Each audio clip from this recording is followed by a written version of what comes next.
Hay figuras que trascienden su deporte, que se convierten en auténticas leyendas. Michael Jordan es, sin duda, una de ellas, pero si vamos más allá de las canastas y los títulos, lo que de verdad fascina es la arquitectura psicológica que lo sostenía todo. En este análisis vamos a intentar eso, de construir esa mentalidad, descifrar las claves de su sistema operativo para entender qué lo convirtió en un icono. La pregunta que nos va a guiar es precisamente esa. ¿Cuál es el código que forja una leyenda? No se trata de repasar su biografía, sino de hacer una especie de investigación psicológica para entender qué mentalidad operaba detrás de los ojos de Michael Jordan. Y para empezar a entenderlo, como en casi todo análisis psicológico, hay que viajar al principio, a ese entorno, a esas primeras experiencias que moldearon sus impulsos y de alguna manera programaron su necesidad de ganar. Bien, vamos a sumergirnos en esto.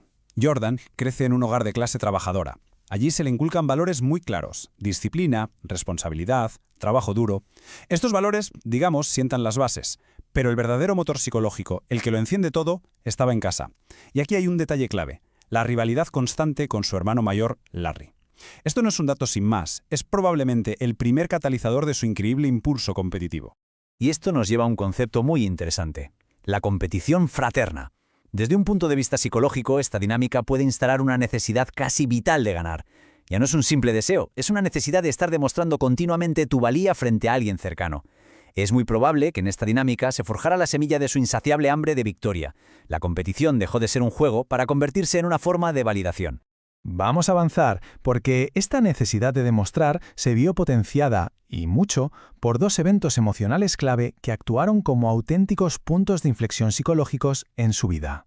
El primero, y quizá el más conocido, es esa historia de cuando lo dejaron fuera del primer equipo de baloncesto del instituto. Aunque con el tiempo la historia se ha matizado, para la psique de un Jordan adolescente, este evento se grabó a fuego. Fue un golpe directo. Ante una experiencia de rechazo como esta, normalmente hay dos caminos psicológicos. El primero es el abandono, tirar la toalla. El segundo es usarlo como combustible. Bueno, pues Jordan no solo tomó el segundo camino, es que lo integró en el núcleo de su identidad. Ese rechazo se convirtió en el primer capítulo de una narrativa interna poderosísima que lo definiría para siempre. La historia de alguien que transforma cualquier duda en gasolina para la superación. El segundo gran evento fue muchísimo más trágico: el asesinato de su padre en 1993. Su padre era su pilar emocional, su referente. Su pérdida le provocó una crisis de identidad tan profunda que lo llevó a una reconfiguración personal y a su primera y sorprendente retirada del baloncesto. Vemos aquí cómo dos heridas, una profesional y otra personal, redefinieron su camino y reforzaron su código interno. Pasemos ahora a analizar los rasgos psicológicos que ya se podían observar, que definieron su carrera profesional, porque es ahí, en la cancha, donde vemos cómo se manifiesta con toda su potencia este sistema interno del que hablamos. Si miramos su carrera, podemos desglosar su mentalidad en tres pilares fundamentales. El primero, la competitividad. Para Jordan no era un simple quiero ganar, era una necesidad existencial, casi una adicción a la victoria. El segundo, su mentalidad de desafío constante. Cada crítica, cada duda de un periodista no lo debilitaba. Al contrario, su mente lo interpretaba como un ataque personal que tenía que responder en la cancha. Y el tercero, una autoconfianza radical. Pero ojo, esta no nacía de la arrogancia, sino que era la consecuencia directa de una ética de trabajo sobrehumana. Su confianza estaba blindada por miles de horas de práctica. Y esta famosa cita suya resume a la perfección su sistema operativo. Para la mayoría de nosotros, el fracaso es un punto final, algo que evitar. Para Jordan era simplemente una fuente de datos, un informe de errores que le decía exactamente dónde tenía que mejorar. Esta reinterpretación del fracaso es la clave que nos va a permitir ahora sí descifrar su código mental. Así que llegamos al punto crucial. Hemos analizado los orígenes, las heridas que lo impulsaron y los rasgos que lo definían. Ahora vamos a sintetizar todo esto en el núcleo de nuestro análisis, el código mental de Michael Jordan.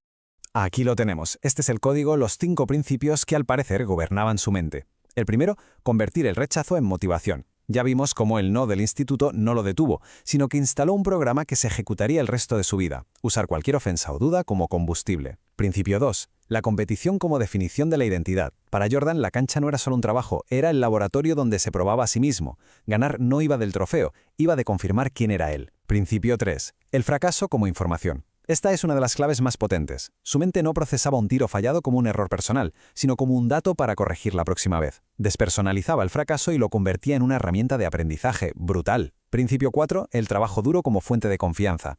Su legendaria autoconfianza no era un rasgo innato de su personalidad, era una consecuencia lógica. Había invertido tantas horas, había trabajado tanto que para su mente el éxito no era una posibilidad, era casi una certeza matemática. Y por último, el principio 5, la excelencia como estándar. La mayoría de la gente ve la excelencia como una meta lejana. Para Jordan era el punto de partida, el mínimo aceptable para empezar el día. Este era su sistema. Y esto es clave para entenderlo bien.